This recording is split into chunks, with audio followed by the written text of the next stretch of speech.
நமசிவாய வாழ்க, நாதன் தாழ்வாழ்க. அருள் திரு அப்பர் சுவாமிகளோட அருள் வரலாற்ற பார்க்க போறோம்.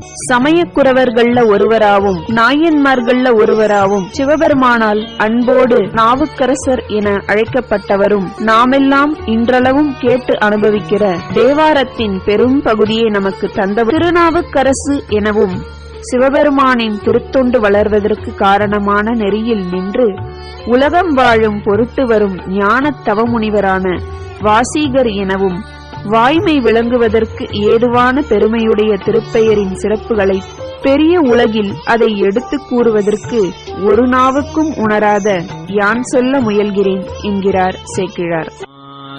வீணையும் மாலை மதியமும் மாசில் வீணையும் மாலை மதியமும் மாசில்